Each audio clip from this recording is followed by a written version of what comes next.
ఈట పట్టాలి వీటి నుంచి పాటలాడలేడు. కార్తీక రాజులు పాపాత్తులు వాళ్ళ మీదకి పోయి నా కొడుకు కూడా నా భర్త ఉరిగిపోయినట్టే ఉరిగిపోతాడు. 16 సంవత్సరాలు వ్యక్త వయసు వచ్చింది అనుకో, రాముడు యుద్ధం చేస్తాడు. యుద్ధంలో గెలిచి 16 మందిని 7 కార్తీక రాజులు హతం చేసి వాళ్ళ కోటలు కూర్చి వాళ్ళ పేటలు కూర్చి వాళ్ళ అశ్వాలు మంది మారుపడాలని కూడా ఎదురుస్తాడు. అసలు బాహుబలం వస్తాది. ఇప్పుడు నేను తండ్రి పేరు చెప్పితే ఇప్పుడు యుద్ధానికి అంటాడు, యుద్ధానికి ముందు ఉంటాడు పరశురాముడు. వీడికి చెప్పకూడదు అనుకోని, ఒరే కొడుకా పరశురామ, నీ తండ్రి పేరు చెప్తూ గాని నువ్వు అన్నమో చెయ్యే కొడుకు నువ్వు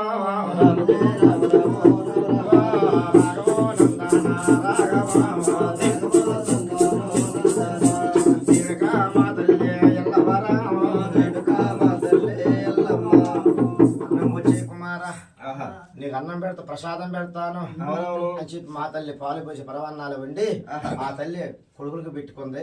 పరశురాముడు కూడా పెడదామన్నారు.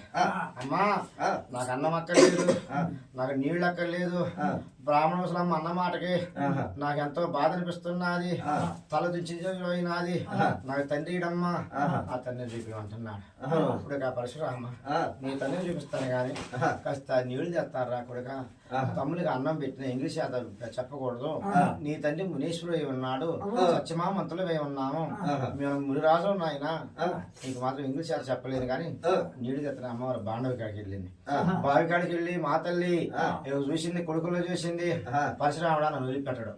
నేను మాత్రం వాడికి ఇంకా 4 సంవత్సరాలు ఇచ్చిన దాకా నేను దాగవాలనుకొని అప్పుడు జాగుంటుంది అమ్మవారే. ఆనాడు జాగుంది మా తల్లి. ఎవరెవరికి ఇచ్చింది? అమ్మవారి వీధికి వెళ్ళింది, రెడ్డివారి వీధికి వెళ్ళింది, కరణాలు బ్రాహ్మణ వీధికి వెళ్ళింది, పామట్ల బజార్కి వెళ్ళింది. అన్ని వీధులు తిరుక్కుంటా ఎక్కడ చూసినా గాని నన్ను పట్టుకుంటాడో ఏమనుకోని ఆ తల్లి మాత్రం అండి మాతల్లో స్వామన్న పెద్ద మాదికి ఇంటికి వెళ్ళి ఆ కళ్ళలో కూర్చుంది ఎల్లమ్మ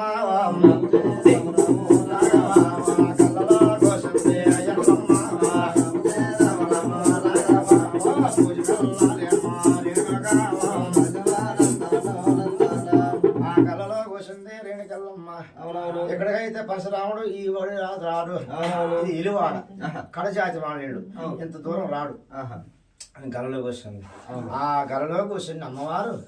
ఆ తల్లి అప్పుడు అమ్మవారు పాదాశక్తి ఉందట. ఉండేవరికి పరశురాముడు అడిదిరిగి మమ్మ దొరకటం లేదు. మమ్మ మాత్రం పారుపోతుంది, మమ్మ తిరిగిపోద్ది.